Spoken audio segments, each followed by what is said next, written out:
Ladies and gentlemen, presenting the nerdiest competition ever created by the Language of Bromance team. In this corner, obsessed with Star Wars and anything with swords, Richard! And in this corner, obsessed with the Ninja Turtles and scared of anything from the ocean, Shawn! Brought to you as a Pod Bros exclusive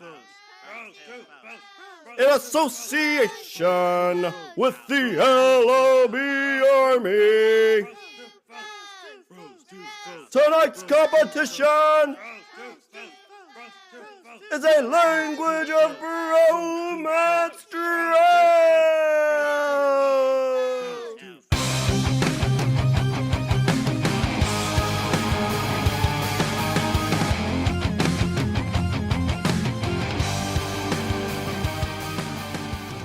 What's up, everybody? I'm Richard.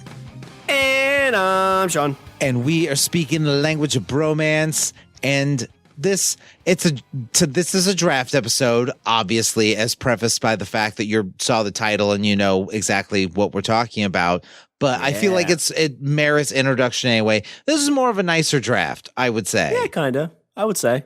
So just sit right back and you'll hear a tale of a fateful trip, where Richard and Shawn got on a boat with 7 friendly faces, and they wrecked on an island. Do, do, do, do, do. Hang on, I have to change my list real quick. So, Richard, what this is a draft episode, like you said, and it is our Desert Island Company draft. So this is our 45th draft of all time. And what if you don't know, and what you should, what our drafts are, they're 7 rounds, NFL style, where Richard and I flip-flop picks back and forth. And the first round, the person who gets the first pick in the first round gets the first pick in the second round. And if you don't know, back in the day, we flipped a penny to see who won, and I won. So on odd drafts, I get the first pick, and this is an odd draft, so I will get the first pick. And again, what this is our Desert Island Companion. So these aren't people who can do anything on the island, like to make it nice. It's like Gilligan's Island. Shelter, food, all that stuff's kind of there. There's a professor on there that's already made a coconut phone and all that good shit. Yeah. Like, you're like, why haven't these people died already? Like, from starvation or whatever. Like, that's what this is. Exactly. This is just somebody you want to hang out with. Then they can't run away.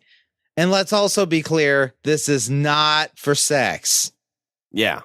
I mean, I had to get told twice, but I think I got the message, and I've catered my list accordingly.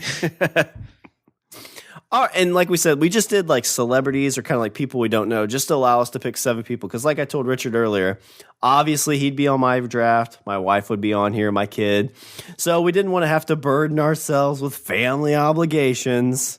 So we went with just 7 kind of celebrities. Right. And then I was like, oh shit, we should have done that.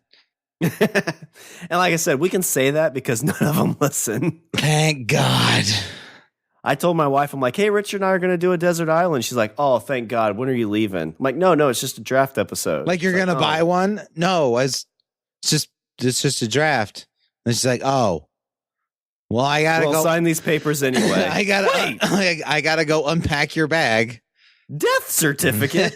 Oh, wait, wrong one. Divorce papers. All right, Richard, for my first round pick, as I thought about this, I think this is probably one of your top picks, but it's a guy who I think could entertain us with storytelling.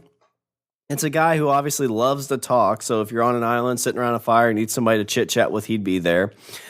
He's got a great diet now too, so you wouldn't have to worry about him like just eating all the food or anything, which again, not to really worry about in this draft, but he would be there.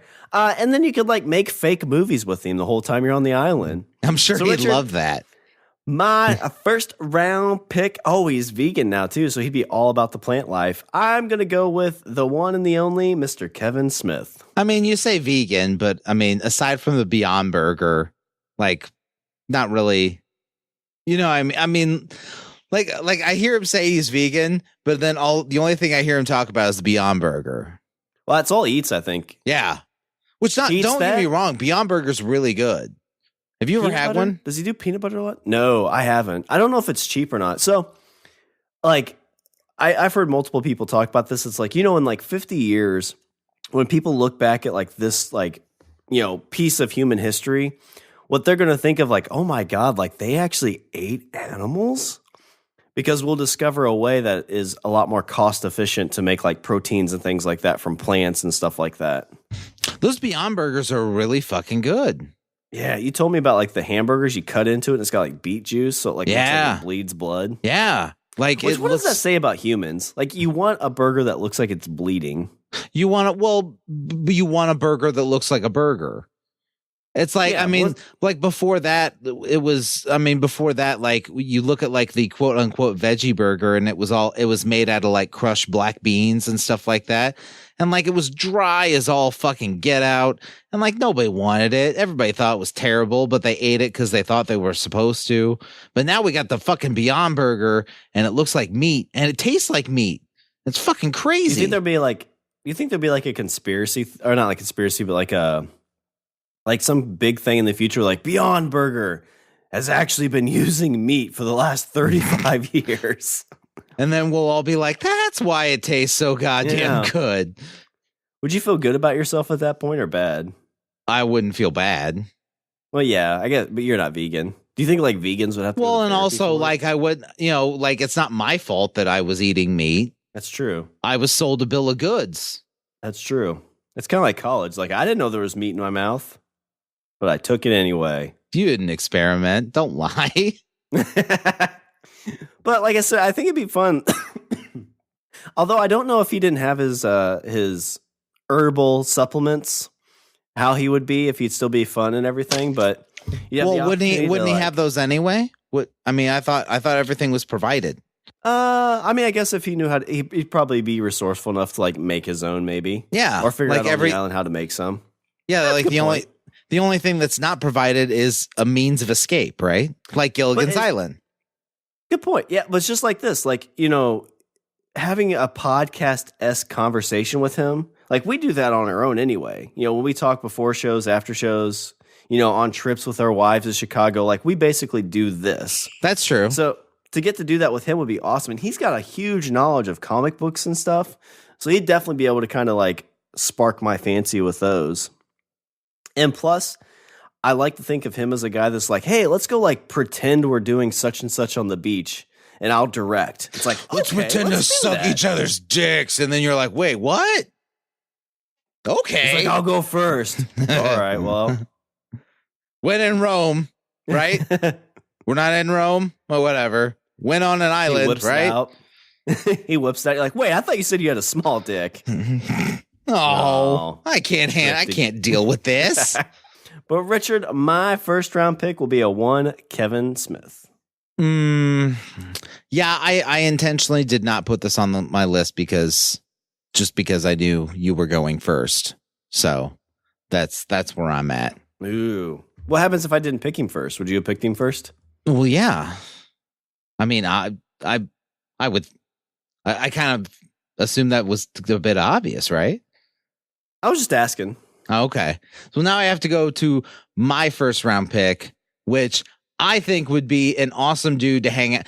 Not even like, I mean, sure, you get tons of stories and you get tons of awesome, like time to hang out with a person. I feel like conversations would be great, but I think that this dude also would seem like a super fucking chill dude. And like, if things are provided, like say booze, for example, then just sit and hang out and drink. Okay. Oh, okay. Yeah.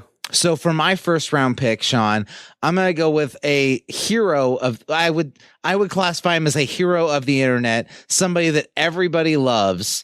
Shawn, I'm going with Dave Grohl. Oh, good pick. Wouldn't that be a cool dude to just fucking hang out with on the beach? I mean, I would say like in these situations too, like you'd have a guitar on the island somehow, so you could strum. Right? He could hang out and play guitar. We could sit and bullshit about we could not only talk about all the things that he's done, you know, like, hey, you were a drummer in Nirvana. Hey, you've been to all these fucking amazing places and you've played with all these amazing people. What's this person like? What's this person like? But you could also be like, you know, what do you think about music? Like, what do you think about this band? Have you listened to this? Like, what do you listen to when like people aren't asking what you fucking listen to? Well, I think even after all that generic stuff, like even just sitting on the beach, he's like, you know, let's fuck around for a bit. Like, you know, let's act like we're Christopher Walken. Yeah. Because ladies and gentlemen, Foo Fighters. Yeah. The Fighters of Foo. He asked me where to put the accent, if the accent's on Foo or if it's accent on Fighters. And I said Fighters because I know the accent's on Foo, but it's Christopher Walken and I know how he talks. So I told him the accent's on Fighters. So he's, ladies and gentlemen, Foo Fighters. And I bet he could make he's a drummer, so he get a bunch of coconuts together, or whatever. And he could even make his own drum set. He could make drum set out of coconuts. Yeah. Does he drink? Is he a drinker? Oh yeah. Okay. Oh yeah. I just didn't. But yeah. I mean, he seems like he's kind of one of those music stars that's kind of got a pretty level head. Like you never hear of like, oh, Dave Grohl in another drunken rage. Like he just seems like he's a fun guy. Yeah, exactly. That's what I'm saying. He just seems like a cool fucking mellow dude that you could like. I feel like I could sit and like fucking just get, you know, like me, like we could sit and just drink a bunch of whiskey together and just hang out on a fucking beach. He does seem like the kind of guy like you'd run, like he'd be sitting at the bar by himself. And if you didn't know who he was, you pull up a chair like two down. He just starts chit chatting with you and kind of like exactly. And before you know it, it's like 4 a.m. You guys have. He reminds me of our buddy Gene. I've always thought that. Okay. The guy we worked at with a sports bar like years ago. Dave Grohl always reminded me of like Gene. Like maybe not as far out there, like with some of his weird ideas, but just, you know, can talk with anybody, can kind of make you feel like his buddy. Doesn't want anything from you, but just wants to kind of like chit chat and have a good time. Yeah. Yeah, I would say he definitely falls within that type. The type of person that like that you could sit and wax philosophical on almost anything. And it's like you said, like, I mean, no, you don't hear any stories about, you know, him getting fucking smashed drunk and crashing a car into a telephone pole or, you know, beating on his wife or anything like that. But I hear him tell stories about all the time how he's, you know, he's like, oh my God, I went and I got way too drunk. And he was telling the story about his, I think it was his birthday. And he drank a bunch of whiskey and then him and his friends went to medieval times and they were smoking up in the bathroom at medieval times. And he's like, this is the best birthday ever. And then they're sitting there and they're eating a bunch of food and fucking watching knights joust and shit like that. But I feel like, you know, not like it's like I said, like you could get awesome conversations about music in general, but you could also get like a whole host of fucking stories about, you know, hey, you were in, you know, you're the lead singer of fucking Foo Fighters. You've made all this great music. Oh, yeah. You were the drummer in Nirvana. You've made all this great music.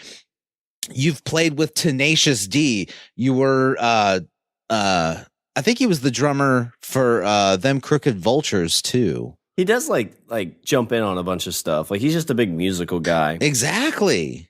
And again, I don't know. It could be just publicity that he has like a good PR group, but it never seems like he's kind of a guy that's let success get to his head. I completely, yes. He wouldn't be that guy on the island. It's like, well, I can't talk to you because you're just a podcaster. Right. And I am all about somebody that doesn't make me feel small. Yeah. It's like, listen, dude, there's 8 of us on here. I know I'm at the bottom of this totem pole. So yeah, so that's definitely my first pick. That would be a dude I'd love to hang out with. And if he's listening, you can come over, you can hang out. You always see videos of him all the time, fucking inviting people on stage to play songs. They do it every show, I think. Yeah. Like they invited like Kiss Guy. He's like, oh, Kiss Guy. Oh my God. All right. And fucking like, oh man. Fucking crushes it, dude. is that not like like every time I like go to a concert, I'm like, oh my God, I wish like they'd call me on stage and like I could sing and like you just hit every note. I can't. I know that I can't, but to be able to do that would be like the rock star, like with Mark Wahlberg. Like that's like every person who likes music's dream. I agree. And I remember there was somebody, there was an article or somebody during an interview or something. They were saying, "Oh, well, that's got to be fake. Like you don't just invite people on stage to play songs, like, oh yeah, you know." And like they tried to call him on, and he's like, "Look, he's like, let me break it down for you like this, okay? If somebody's holding up a sign that says I want to play with you on stage." Obviously, they know how to play a Foo Fighter song. They're at a fucking Foo Fighters concert. He's like, they know how to play a Foo Fighter song. And I'm not like, they're not going to have the opportunity for me to call them up on stage and they come up and they're bad. Yeah. Like nobody wants to come up on stage and suck in front of 40,000 people. Nobody wants that. He's like, think about like, if like you were at a Foo Fighters concert and he just pointed you at random, was like, "Hey, come up here and sing Monkey Wrench," would you do it? Yeah. Did you sing Monkey Wrench though? Oh my God, the end part would be really, really hard because he like his singing style, he screams, but like it's this melodic kind of screaming where like he tempers it. Like the last verse. One last thing before I don't know. Yeah, that would be super hard. Guys, a little bit higher on the drums and bass. Let's knock out these vocals. Yeah, I'd have to. Yeah, I'd need a crutch for that. Good pick though. I like. So that's my first pick. I'm going with Dave Grohl. That would be a dude I would love to fucking hang out with. All right, Richard. For my second round pick, this is a guy that we love to hate, and he seems like, from his videos, from his interviews, from everything, he seems like he'd be the cool, like, older brother. And I think he's probably my age. Like, I think he's our age. I don't think he's much older than us. He'd be awesome on an island. He'd, like, show you how to swim because he's from Hawaii. Oh, God be right damn at home. You'd be able to, like, send, like, bottles of notes in the water and they get to our wives and they'd be super jealous. They'd probably come rescue us. Yeah, they would. My second round pick, Richard, I want to go with the one Aquaman. I want to go with Jason Momoa. He was born in 1979, so he will be 40 and he'll be 40 in August. 40 next year? Yeah, so he's a bit older. So yeah, he'd be like my older brother and your older brother. Yeah. By like 3 years. Yeah, he'd be 7 years older than me. So like he'd be the cool, like, it's actually perfect. He'd be like, you know, like when I'm 10, he's like 17 or 18. He's like, "Hey Shawn, come on, jump in the car. We'll go see a movie. We'll go play the arcade." He'll teach you how to drink and throw axes. You ever see him do that shit? Oh yeah. I always see him at fucking lumberjack bars, like chucking axes and fucking hitting the bullseye. And I'm like, I hate you so much. But he's like a super bro, but he's not a bro. Like he's not like a dick bro. He's not like the douchebag bro. He's like just chucked an axe, just threw some darts, just like had sex with his wife and drank like 6 beers. That was the other thing I was going to ask. Like, is his wife coming? No, she wouldn't be there. Because his wife is smoking hot. Yeah, I love that he's like, he talks about like, I think I've mentioned this numerous times, but he talks about like he was laying in bed sleeping, and his wife was up watching Game of Thrones. His wife is Lisa Bonet. Fucking Denise Huxtable, man. Yeah, from the Cosby Show. Yeah. It always throws me off because of the Huxtables, but it's the Bill Cosby Show. But he talks about like he's laying in bed sleeping. And first off, it's Jason Momoa. So if she comes to bed like laying next to him is Jason Momoa. Like I would have sex with Jason Momoa. If I go in my room tonight, Richard, and I pull the covers up and it's fucking Aquaman, it's like, God damn it. All right, I guess we got to do this. Yep. I'll be bottom. But it's Jason Momoa. You know what he would do? He'd whisper in your ears like, "No, I'll be bottom." Of course you fucking would, wouldn't you, Jason Momoa? God damn it, I hate you so much.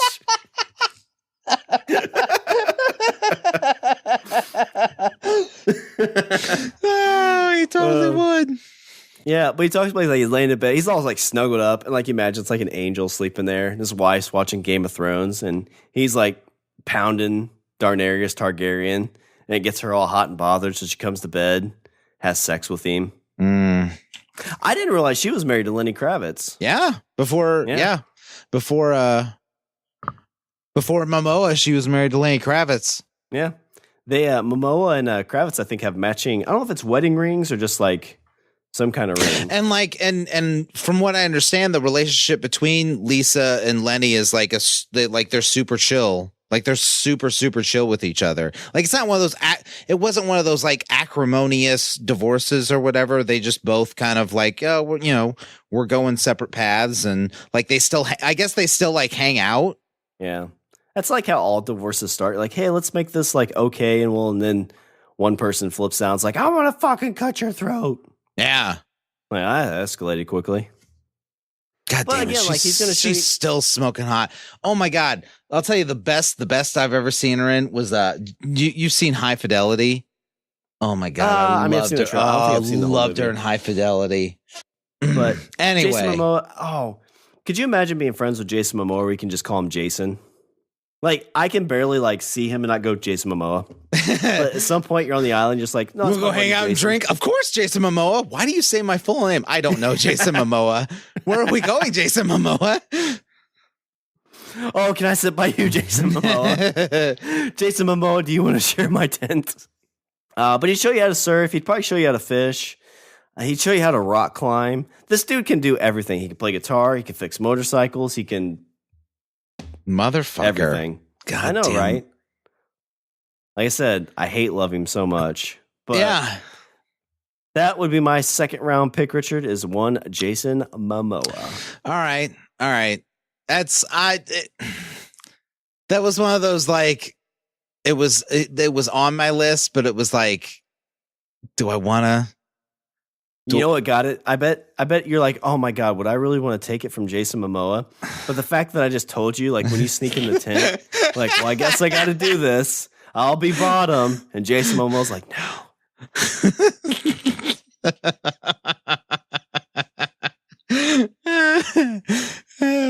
It's funny.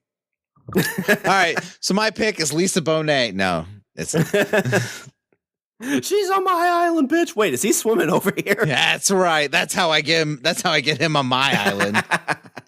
I know I said this wasn't going to be a versus draft, but it totally is.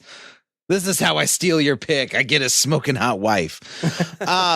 No, Shawn, for my next pick. Oh shit. Okay. So for my next pick, speaking of High Fidelity, this is an actor that I thought was super awesome in the 90s. I haven't really seen him do too much as of late, but he was probably one of my favorite actors in the 90s. He was the star of High Fidelity, and he was in a ton of other movies. Shawn, for my next pick, I'm going with John Cusack. So this is the dude from Say Anything. This is the dude from, like I said, High Fidelity, which is not to pull from the movie, but High Fidelity is definitely in my top five movies of all time. Love that movie so much. It was a High Fidelity. Gross Point Blank was another one, which I loved. I feel like with him, you could talk a whole bunch about like the film industry, and not just the film industry as it stands today, but as it was, back in like the 90s, late 80s, early 90s. I've heard him talk about it a little bit in some interviews, and he said it was so great because the way studios worked in the 80s and late 80s to like the late 90s, he said they would have $200 million that they'd piss away on crazy fucking action movie or some crazy blockbuster movie that was guaranteed to bring them in a mint. He's like, but then they would take the profits from those movies, from those big blockbuster movies, and put them into these like little small indie movies, like and $5-10 million movies. Yeah, they'd make a bunch of like $5-10 million budget movies, and it gave a lot of people their shot. He's like, I couldn't make High Fidelity today. He's like, there wouldn't be the space for it. Yeah, that's really like you always like my first pick with Kevin Smith. Like he talks about Well, he doesn't really talk about, but I've always kind of pondered this. Like, if he was to make his movie today, like if he was a 22, 23-year-old kid making Clerks today, would he get picked up like it did? No, I would say no. I mean, how many Kevin Smiths are there out? I mean, Kevin Smith's a genius, and I think he's a great like just person in general. But like, how many people are like him who are shooting these things on their phones or some kind of like cheaper option that they have that ability to do that? Yeah, I think I will say with technology, it's probably cheaper to make. It would be cheaper for him to make Clerks, but would it get the traction that it did? And I honestly, I'd probably say no, because I think that studios aren't interested in that kind of movie. It was definitely, it was a time period. And that's they were all about the indie stuff. Yeah. And that's what Cusack kind of said. He's like, yeah, they spent, $300 million on, the crazy blockbuster movie, and that would make them, they'd make their money back plus a bunch extra. He's like, but they would take that extra money and, make a bunch of, little indie films. Or they, spend like 10 million here, 10 million there, and make a movie that turned a small profit. But now they want to make like 6 movies that are blockbusters. Exactly. That make, $300 million. Yeah, because now it's not. Now you have films. Films are governed by shareholders, and shareholders are driven by profit. So you have to like every movie's got to be, in the top 10 highest grossing films of all time. Otherwise, it's, considered a failure. Well, I mean, how much they're spending on these IPs, I can imagine why. It's like, all right, we spent $40 billion on the, Lucasfilms stuff. Like, we got to make that money back in 10 years. Yeah, Disney spent $4 billion on Lucasfilm. Amazon fucking bought the Lord of the Rings, franchise to make a show to make a television show, and they spent like $2 billion. Technology's made things easier, but it's made things more difficult. I think it's harder to get in the public space. I think that's why I think it's cheaper to make, but I think it's much, much harder to sell. Yeah, I'd agree with that. But I based on that conversation and the fact that I think I've liked pretty much every movie he's been in. I've liked not just the movie itself, but him as a character. Grosse Pointe Blank was a really interesting movie. He was a hitman. He's a contract killer that goes back to his hometown for his high school reunion. Yeah, I remember seeing trailers for this. It was funny. It's like Dan Aykroyd's in it. It was funny. It was a good movie. It was funny. Plus, I follow him on Twitter, and I always see these pictures of like he spends most of his time like fucking riding his motorcycle cross country. Oh, wow. I'm like, he just fucking cool and hangs out. Yeah, it just does enough movies to keep his like guild card and all that kind of stuff. Sure, that's what I'd fucking do. Yeah. Well, I mean, you think of those royalties. You bank enough of those movies. I'm sure the royalties, make a decent living. So. Yeah. So that's my next pick. I'm going with John Cusack. All right, Richard. So for my 3rd round pick, I think if you had this guy and Kevin Smith kind of sitting around a fire, like you could just sit and like just have like comic book like gold. It's a guy who's created a universe that's he didn't create the universe, but he's created the cinematic universe for it over the last 10 years. And if we got shipwrecked right now, you could be like, oh my God, what would you do with this? What would you do with this? What about this? You fucking bastard. And then for like, it's like, okay, so like we just saw this movie and we got shipwrecked. What was your plans for the next 20 years? Motherfucker. Richard, I want to go with a 1 Kevin Feige. I hate you. That was totally, it was totally my next pick. You fucking jerk. I mean, like right now, like if let's say we get to see Endgame, Avengers Endgame. That's where we crash land. And we're like, oh my God, what were you going to do for Spider-Man? What's the new Spider-Man? Far From Home. Far From Home, this. Like, oh my, okay, we got X-Men. What were we going to do with them? Oh, I was going to do this. Oh my gosh, what was Phase 5? What was Phase 6? What was Phase 7? And I feel like this is the guy too. You'd be like, oh, okay, what would you do if I gave you the John Wick universe? And he gives you like this whole like, oh my God, I would do this, this, this, and this. What would you do with the Ninja Turtle universe? I'd give you this, this, and this, this.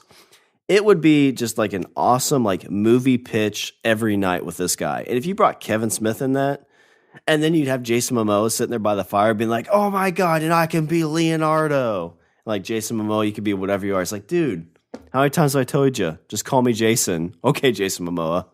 You fucking bastard. Would you have kind of when you're talking about Kevin Well, it's Feige? like, I mean, I think it's like you said, like, you know, like, hey, since we're on this island, tell me everything that you had planned for the next like 15 years. Who would you have write it? Who would you have direct it? What would you want to see happen? I don't know if I'd care too much about like writing and directing because he'd probably mention like, oh, I'd have so and so, and like, don't know who that is. Well, but I think that he would have. I mean, while I think that he would have like bullet points as to like what would what kind of falls in the what would kind of fall in the story. I think that if he told me like, oh, well, we were gonna have blah blah blah person direct this movie, then you kind of like that's how you would create the vision. You know what I mean? Mm-hmm. Like you would be like, oh, he made this movie, so it would kind of look like this. And then you could actually kind of picture it in your head. I feel down for that. If he's kind of like, well, like, because like you think about some of the genre films they made, it's like, oh, well, we were going to make this movie, which would kind of be in the realm of this. Yeah. Yeah. Well, I'm sure he's got such a really good like comic knowledge, and then he could probably feed off Kevin Smith, like I said. Like, that's one of those like late night bar groups that if you could just stumble into, like, would be worth its weight in gold. But yeah, my third round pick is a one Kevin Feige. God damn it. That was Okay. So for my next pick, this is a dude that I think it would be cool to hang out. This one's kind of on the fence of like, will we have maybe a super prolonged conversation? I don't know, but I think it would be cool at the very least to spend a few hours. Shawn, come on. It's Sherlock. It's Doctor Strange. It's Benedict Cumberbatch. Oh, yeah. He's always a guy. I could learn about the new season. I could learn about what they had planned for Sherlock. I could have that. I mean, he seems kind of like that Jason Momoa level kind of guy. Like he'd just be a cool dude to hang out with. I agree. There's things with actors that you see them and you're like, oh, I bet he's a cool dude. And you hear about like how they are in real life, or you hear him in interviews. And you're like, that dude's an actor. Like he's got that weird actor thing. Like I'm always kind of like on the fence when it comes to, because like you'll see like a Reddit thread, like, hey, what celebrity is an asshole in person? And then like you see people like, oh, I met blah, blah, blah at the grocery store and they were fucking rude to me. I'm like, well, maybe they were just having a bad day. Like you don't know their fucking life. Well, I don't take too much credence in that because I mean, it's like, oh my God, I went up to, Bob Superstar movie star at the restaurant. I went up to their table and I said, hey, can you sign my napkin? And he's like, hey, no, because I'm having dinner with my wife and kids. So I don't really like take credence in that. But like if you ever hear like interviews with people, sometimes like you listen to them and they just sound like, oh my God, like I just don't understand like how I'm so famous. Like I'm just a normal person. Like I went to acting school and my mom like gave up her life when I was 2.5 so I could be an actor. And now I mean, I didn't want to sleep my way to the top, but I definitely like went down on a lot of women to get where I am. Yeah. Thank you, Megan Fox. Yeah. Oh, yeah, that's a good point. Yeah, that's right. I called it. I mean, he always seems like in interviews that I've heard him, he seems just kind of like a casual, kind of just normal guy. Now, obviously, he's an actor, so he could be fucking with you. And you get there and you're like, hey, Benedict Cumberbatch. He's like, I'll be in my trailer. Like, yeah, but I mean, it's like you said, like from what I've gleaned, I don't get that sense. I'd agree. He did that a few years back. They had the water bucket challenge. I don't know if you saw the little thing he did. He had like 5 or 6 different times where he's like, okay, I'm doing the water bucket challenge. He dumped himself in the shower. And like he was in his kitchen and somebody like threw water on him in the kitchen. He's like, haha, okay. And he goes outside on his bike and somebody dumps on him. He's like, it's fucking cold out. What are you doing? Like 5 or 6 different times somebody throws water on him, which seemed kind of funny. Yeah. Yeah. And again, like he's a guy who still does Sherlock, which if he was kind of arrogant, I don't think he'd go back to BBC to do a TV show. You know, that's a good point. Like you would, someone with the like the quote unquote star power he has, and he's like, yeah, I'm gonna go back and do this fucking, 3-episode thing on the BBC that they'll show on PBS in America at fucking 11 o'clock at night. Yeah. Then I'm probably getting paid just above scale for. Yeah. Yeah, that's a good point. I think that's true for everybody on that show. Like they all come back and do it. So obviously, they all must like it. I'd agree. No, I think that's a good pick. So we're at number 3. We're at number 3, right? Okay. So yeah, that's my third pick. Benedict Cumberbatch. All right, Richard, for my 4th round pick, I can almost guarantee you 100% you have never heard of this guy. But this is a guy who has been in my life since probably 2006. It's a sports radio host from Chicago sports station 670 The Score. Okay. He's kind of a guy like there's another guy on there who talks about him all the time. His name's Jason. And he always says he's like your uncle. He's like your kind of like weird fun uncle. Always calls him Uncle Terry. He retired a few years back, but it's a guy named Terry Boers. He just released a book about a year ago that I read that was really, really interesting. But he was a sports radio host on 670 The Score in Chicago for years, since like 94. Okay. But he's got our kind of humor, like just off the wall, goofy humor. And in their radio show, they always had a lot of bits where they just kind of did the same thing. Whenever somebody talks about like anything that somewhat relates to like pubic hair, like somebody might say Bush, or somebody might like, it's like, oh my God, so the Cubs are playing at Busch Stadium today. No matter what, every time you go, bye, cracky. And every time people are like, oh, that's just a play, right? Like that's something on the soundboard. No, dude said bye, cracky every time. Damn. Bye, cracky. Yeah. I don't know how that dude's throat was still like alive and working. Good Lord. But he's got like, he lived in Chicago during like the big Bears run in the 80s, the Bulls in the 90s. All kinds of like sports history throughout. Like it'd be fun to kind of like get the sports talk with him. Okay. And again, just kind of a fun dude to be around. So I know you don't know much about him. He's not on the radio anymore. Did he score a lot of baskets in the goal? He didn't really play sports. He was a professional wrestler for like a month. He loved horse racing. He's a big car guy. Like he's done a lot of cool stuff. But he's not like an athlete. Like he's not a guy who got to the radio station because of being an athlete. He got the radio station because of being like a journalist and just kind of taking a jump on this new station. When he retired, was actually like one of the times I was kind of like, oh, well, that kind of sucks. Like I'm losing this like big piece of my life, cause I'm a big radio guy. Like I love like talk radio and like, that's why I love podcasts. And he was kind of like the pre-podcast stuff. Okay. Because they would release like their episodes online, you could download. Oh, nice. Like pretty much all of them. So my 4th round pick would be a 1 Terry Boers. Okay. I will also for my pick number 4, I will also pick up somebody you probably never heard of. But first, a question, and I had people on my list, but I totally meant to ask you this before we started. Are dead people allowed? Yeah, you can bring dead people. Okay, so I have one. Actually, if that's the case, then you have probably heard of this. Shawn, I'm going to go with somebody that is a writer, a traveler, and also a fairly decent cook. Shawn, for my next pick, I got to go with Anthony Bourdain.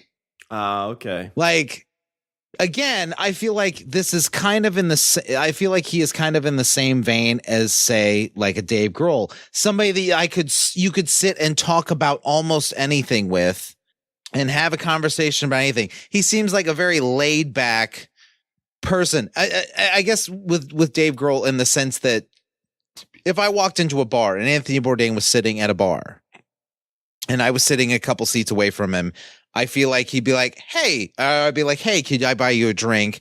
And then we could sit and chit chat for hours about everything and nothing at all.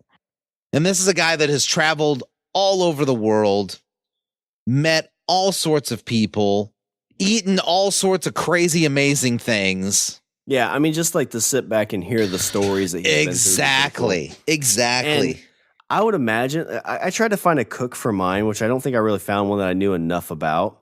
But like to have a cook on the island that's like, oh my gosh, we got this, this, and this. Let me throw something together. And you're like, oh my gosh, like how the fuck did you make crab linguine on this island when we don't have pasta? And he's like, yeah. Fucking Anthony Bourdain. I'll tell you, if the dead thing wasn't allowed, the person I would have picked is this chef that you've probably never heard of named Thomas Keller. He runs like 3 restaurants, or he runs a bunch of restaurants, but he's most noted for in California he has a restaurant called French Laundry, and then in New York he has a restaurant called Per Se, and like he's basically recognized as one of the best, if not the best chef in the world. Does he cook at the restaurants, or does he basically just shows people how to cook it? A little of both. Actually, I've seen video, or I've seen some interviews with him in his kitchen. I think he runs mainly everything from the French Laundry, but the videos that I've seen is he actually has televisions that show cameras at his kitchens at other restaurants. So while he's at the pass at one restaurant, he can actually look at the window, the food window at all his other restaurants. And he can sit and have like an open dialogue with, the people running the pass there and stuff like that. Dude seems fun, but Thomas Keller is amazing. Anthony Bourdain would be even, I feel, more amazing, because then you get, like I said, you get all those stories. And Thomas Keller, like if you ask Anthony Bourdain, like Thomas Keller's a personal hero of his. Oh, cool. So, but I feel like with Anthony Bourdain, like I said, you get all those stories, and like I said, he seems like, like the dude you could drink with. Like he has kind of that punk rocker attitude. He loved the Ramones. Iggy Pop was a dude he loved. Tattoos everywhere. That's a dude I could totally hang out with and would love to hang out with. Yeah, so that's my pick, Anthony Bourdain. All right, so for my 5th round pick, this is the first lady I think on our draft board. She's a YouTube star. I found her through a video of, I think it was called like How to Get Laid During the Holidays. Okay. She's got a lot of videos of like. I think you just gave us a little peek behind the curtain there, Shawn. She's got a lot of like Dear Fat People and Dear So and So People, and she's been on some podcasts recently. Okay. I don't know if I'd get annoyed by her. I mean, I think anybody you get stuck on an island with, you probably get annoyed at a certain point. But I've listened to a lot of her videos and listened to her, and she's seems pretty cool. It's a one Nicole Arbor. So this is a YouTube star from Canada. She's got a ton of videos. Again, she kind of like just says what she means. She's very like, don't pity yourself. Like, just be strong, go team is one of her sayings. She is definitely pretty cute. She was a stand-up comedian for a bit. So I think she can tell some good jokes, but this is one lady too on the island. I think my wife would be like, oh yeah, that's okay. You can go on the island with her. I don't know if you looked her up or anything like that. I haven't. If you get a chance to listen to some of her YouTube videos, they're pretty good. She gets quite a few hits. I think she's had over 1 billion hits probably. I want to learn how to get laid during the holidays. Yeah, it's pretty funny. And she's kind of like, she's always says like, oh, well, I get them, by staring at my boobs, but then I drop knowledge on them. So she's very much like, hey, I want to win you over with my wit, not just my body kind of thing. Okay. So for my 5th round pick, I want to go with a one Nicole Arbor. Okay. Now I'm kind of on the fence here. We're at pick number 5. Where am I gonna go? I know I'm stuck on number 7. I know what my 7's gonna be. Okay. So for my fifth round pick, I'll also add a woman in here. I will say that this is the only woman on my list, and I mean take that what you will. And I'm not picking her because she's attractive. I'm picking her because I'm serious. This is solely because I think she would be. I think she has the same quality that I mentioned before when it comes to somebody like Anthony Bourdain or Dave Grohl, somebody that you could sit and seems like a super chill, like kind of fun person. Shawn, for my fifth round pick, I'm going with Jennifer Lawrence. Jennifer Lawrence to me seems very. I've seen videos of her fangirling at people. Like there was one I saw of her at the Oscars where like Jack Nicholson walked by and was like, "Oh, hey, I know you," and then she's like, I know you." I was a big Jen Law fan, but I don't know. There was a skit on SNL with Andrea Garcia, or what's her name? Ariana Grande, where they she was pretending to be Jennifer Lawrence and something. She's like, I don't know. I'm just like a normal person. I'm just normal. That's just how I am. I'm just normal. And so whenever skits like that do that, especially when they've been on that show, I'm like, okay, is her I'm a normal person, just this big front, and is she really just See, I don't know. Nice? She did an interview with Marin, and I listened to that whole thing, and I got the sense that she seemed fairly well grounded. Yeah, I think because she was if I'm trying to remember right, she lived in Florida. And her family, her and her brother, moved to New York during the winter or summer. So they lived in Kansas. Oh, okay. She's a Midwest girl. So there's that. I mean, as much as I know about, if she was like that, where she was just kind of this cool, everyday kind of normal. So we'll see, and honestly, that's the impression that I get. And I think that I do. I mean, I will say that there's probably a little bit of that Hollywood arrogance there, but I think that that's manufactured because of her environment. Yeah, that's what I feel. If you're stuck in Hollywood and you get a bunch of hits, it's going to be pretty hard not to be full of yourself. A little bit, yeah. I mean, Richard, my wife tells me how great our podcast is, and I feel like I'm, the most amazing person in the world. You are the most amazing person in the world. Oh, thanks. That's why you're my pick number 7, but we'll save that for later. Oh, spoilers. So yeah, so my pick, my latest pick, I'm going with J-Law. I'm surprised you picked that because I've picked her in a couple things, and you always kind of make fun of me for it. Well, I think I don't know. It's very situational, but I feel like if it was just us hanging out, I feel like it'd be okay. Yeah, I could see that. I guess that's kind of after a year of just these 7 people, and they're like, wait, you're not going to bring me my Louis Vuitton bag? It's no, because there is no Louis Vuitton. Right. You get humbled a little bit. Yeah. I like it. So for my 6th round pick, Richard, so you've got a musician on your board, Dave Grohl. He's a guy who's played in front of a bunch of people. Yeah. I wanted a musician on mine as well, and my music taste. Oh God, it's Michael Bolton, isn't it? Michael Bolton. No, my people I really enjoy that musically are always very unknowns, which isn't me trying to be oh, I knew him before they were big. It just always. That's totally what it's like. He does this to me all the time. The people I'm oh my God, check this out. And they're who's that? I'm this, it's, I don't get it. But this is a guy, he's from the band Smile Empty Soul. It was a big band in 06, I think, 05. They kind of had a big rise and kind of fell, but he's stuck with it for a long time. He's a great artist too. And he's done his own solo stuff for a while. It's one Shawn Danielson. So like I said, he's a great single, independent artist. It's very kind of grungy kind of music. I feel I always related them to more new grunge. They kind of try to bring that grunge feel back. There's a thing called new grunge. No, I just always equated their music that. Smile Empty Soul, their first album, Like if you put that in the early '90s, like it'd play like right next to Nirvana or like Alice in Chains and that kind of sound, like very like garage band kind of sound. Okay. I'll take your word for it for now. Yeah, you should check them out. They're pretty good. We'll put a pin in this. I think I've heard stuff by them, but if you ask me something they've played, I can't think of anything right now off the top of my head.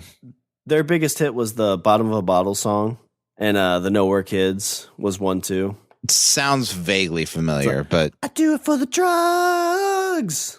Oh, okay. I do it just to feel alive. Okay. Well, that's why he's on my island, Richard.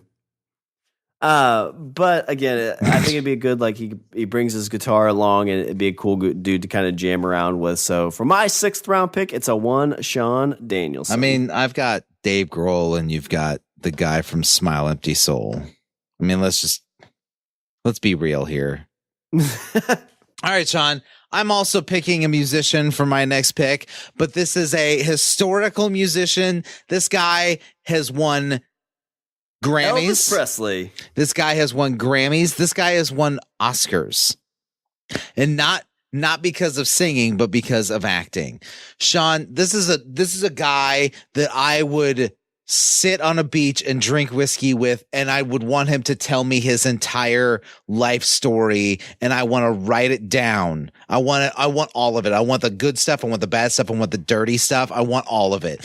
Shawn, this is a person that I would totally just be like, I would kind of fangirl over a little bit, but mainly I would just want him to sit and just talk my head off. Shawn, for my 6th round pick, I am going with the late, great Frank Sinatra. The fucking stories you would get out of that dude about like the 50s and Vegas, like Vegas in the 50s and the Rat Pack, and like, I listened to him I listened to like bits and pieces of him talking about his life, and it like boggles my mind. Like, it sounds like he never slept. And he was just like, oh yeah, we'd get up in the morning, or we'd wake up and we'd shoot a movie, for a few hours. And then we get in LA, and then we get on the plane and we fly to Palm Springs and, have some lunch. And then we go to Vegas and drink and gamble all night. And then, and snort loads and loads of cocaine. Yeah, and I'm just like, what is your, like, I feel like it's the one person I would literally just be like, what is your life? Like, how are you? He lived a long time too. He lived into his 70s. Oh yeah. Didn't he? No, he was in his late 80s. He died. He was late 80s, I want to say. Was he just booze, or did they do a lot of coke? As far as I knew, he just drank a lot. He's got his own brand of Jack Daniels. I think I've seen that. Yeah, it was like some barrels that he had or something. Oh like that. My God, I've had a glass. It's the best Jack Daniels you will ever have in your entire life. Fuck, isn't it? Oh, it's like $200. It's like $200 a bottle, but it's good. Is it barrels that he designed or something? It's barrels that were used around the time that he drank it, because he's actually credited with saving the brand, because apparently in the 40s, so every bottle, like if you buy a bottle, it comes in a box and it comes with this little pamphlet that tells this whole story. So apparently the brand was like on its legs and like about ready to go into bankruptcy. And this was in like the late 40s. Jackie Gleason, who was, from the Honeymooners and all that, Jackie Gleason introduced Sinatra to the whiskey. He said, oh, you should try this Jack Daniels whiskey. It's pretty good. And so Sinatra tried it. Sinatra loved it. And it was the only thing he ever drank. All he ever drank was Jack Daniels. If he was drinking something, it was Jack Daniels. And him bringing awareness of Jack Daniels sold more Jack Daniels and basically brought the company out of bankruptcy. And so he's, like I said, he's kind of credited with saving Jack Daniels from bankruptcy. And so I don't remember how long ago they started it, but they came out with this Sinatra Select, which is a specific which it's whiskey it's aged only in barrels that were, used around the time that he was drinking it. But yeah, if you look on like eBay or something like that, I think they go for like about 200, 250 a bottle. Yeah, I was just trying to see if I could find like what the cost of it was. Yeah, it's somewhere in the neighborhood between 200 to 300 a bottle. Is about the buck. Yeah, this one's showing $1.70. Yeah, a bottle. But you said it's good. I've had it, and it's good. It's I don't know how do you handle Jack Daniels? How are you with whiskey in general? I'm good with it. I mean, I drank a lot of it when I was younger, so I've had Jack Daniels, like just regular Jack Daniels, and I don't know. It tastes kind of harsh. Yeah, no, it's got, you can definitely tell the oaky kind of whiskey taste to it. This is this oh my God, it's so smooth. Like you could just, it's, you sit there and you kind of like, cause I had it and I was just kind of like, okay, like, cause I paid like, I think it was like $30 for a double. I got a double. I didn't do it as a shot. Like I got it in like a glass. Yeah, like I said, I think the way Sinatra ordered it was 2 fingers over ice. Yeah, and so I was just like, okay, I'm gonna sit here. I'm gonna sip this. I'm gonna enjoy it, and it's honestly the best whiskey I've ever had in my life. It's amazing. I will swear by it. I always think it's interesting with those because, like, how long will that be around? Like, is it just going to start going up in value, or do they have these Sinatra barrels that they keep reusing? I don't know. It's actually, from what I understand, they destroy the barrels when they're done.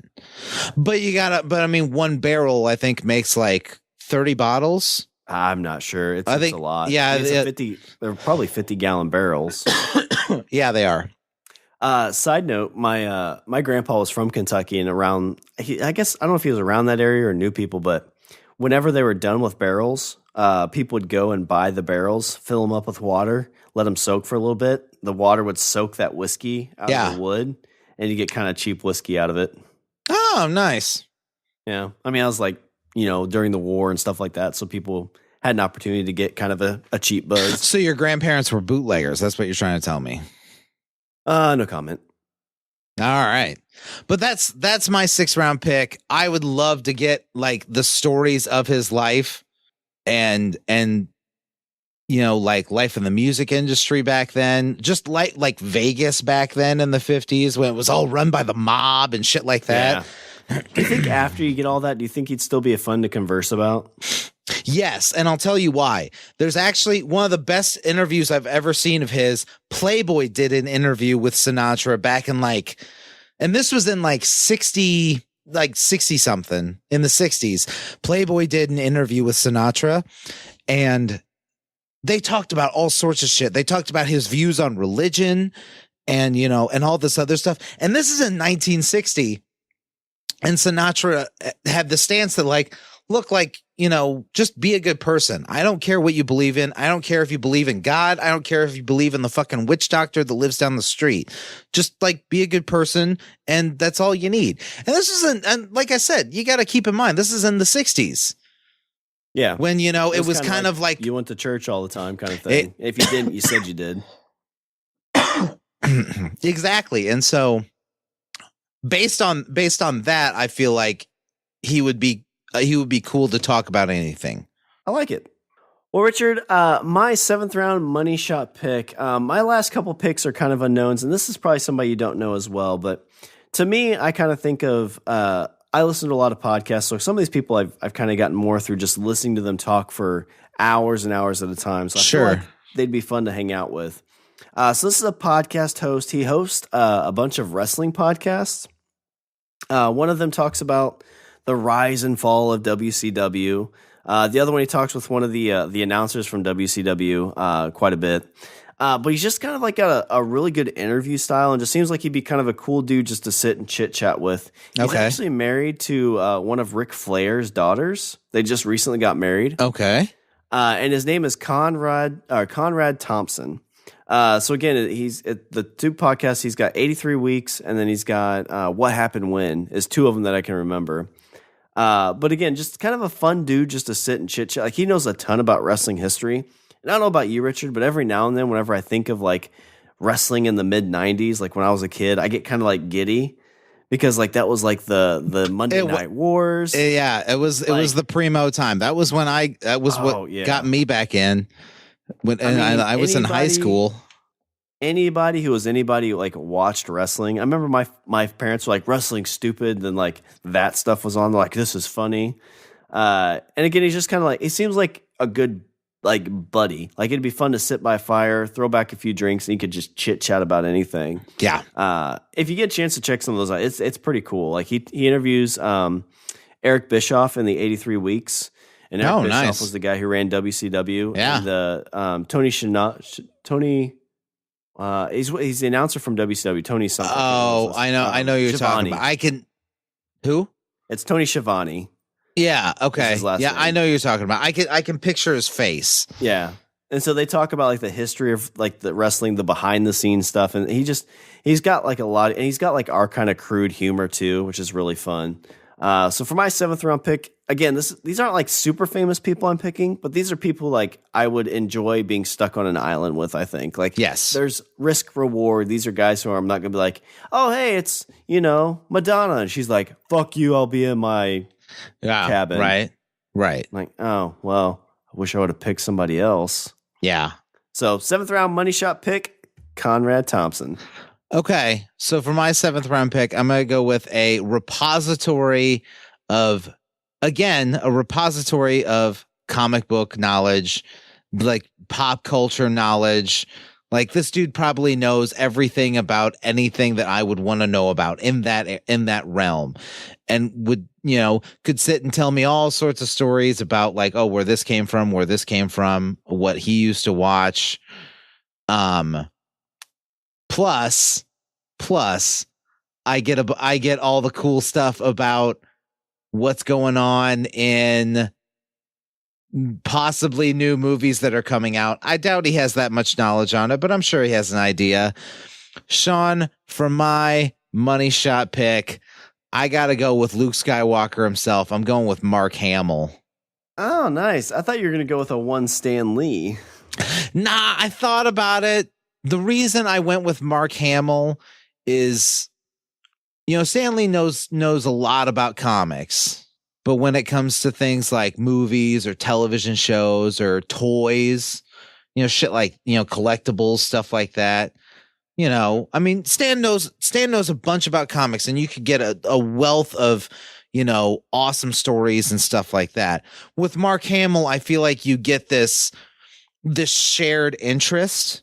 Yeah, I could see with Mark Hamill. It's the conversation that I would have with Mark Hamill would be the same conversation I would have with you about like a movie or a TV show or something like that. I mean, and that works too. Like you'd be like, "Hey, can we do like this scene? But can you do it as the Joker?" Yeah, do a Joker voice. Do the Killing Joke. Just recite the whole thing, start to finish. Like, I don't know it by head. It's like I got it right here. I found it on the beach. It washed up. By washed up, I mean I carried it in my back pocket. I mean, I've seen his interviews. He seems like he'd be a good guy to hang out with. Yeah. I think that's really like with a lot of these, like you hope that these guys would be like down to earth and cool to hang out with. That's kind of why I picked who I did. Yeah, that was kind of the same reason I picked who I did. Like it's not necessarily people that are super famous. Although, I mean, some of them have their degree of notoriety and fame, but it seems like the list that I picked is a load of people that not just you could sit there and listen to them, but you feel like you could have a conversation, something where you could contribute and they would listen to you. Yeah. No, yeah, exactly. And I feel like with somebody like Mark Hamill, I feel like I could talk and that he would listen and be like, oh yeah, I remember that. And oh, there was this thing. And yeah, not treat you like a fan on the street where he's like, fuck, okay, let me fake this. Right. I like it. That's a good 7th round pick. All right. What would you have for a couple of your and buts? Who did I have? I did have, like I said, I did have Stan Lee. Stan Lee was on there. Morgan Freeman, because that way I could just have him be like, hey, what's that crab doing? Tell me what that crab's doing right there. It's walking along the beach. Ah! He could just narrate you. And Richard left the group again to go masturbate behind the third coconut tree. That's totally where I am, Morgan. He didn't know, but that wasn't coconut oil. Jack Kerouac, which is an author. Ooh, that'd be kind of fun. Kerouac, I think, would be cool. All the other ones was not really. They were all kind of I was kind of like really on the fence over. Robert Downey Jr. maybe. Yeah. Einstein maybe. Like a big maybe. Feel like he just make you feel stupid. A little bit, yeah. John Lennon. I feel like Lennon kind of has that that prima donna kind of thing. Yeah. But yeah, that was some of mine. Would you have for yours? My last four were pretty much like all my famous people. So George R.R. Martin, so I can figure out what the fuck's going to happen in Game of Thrones. And then I'll be like, I don't even know. And then you're like, get the fuck off my island.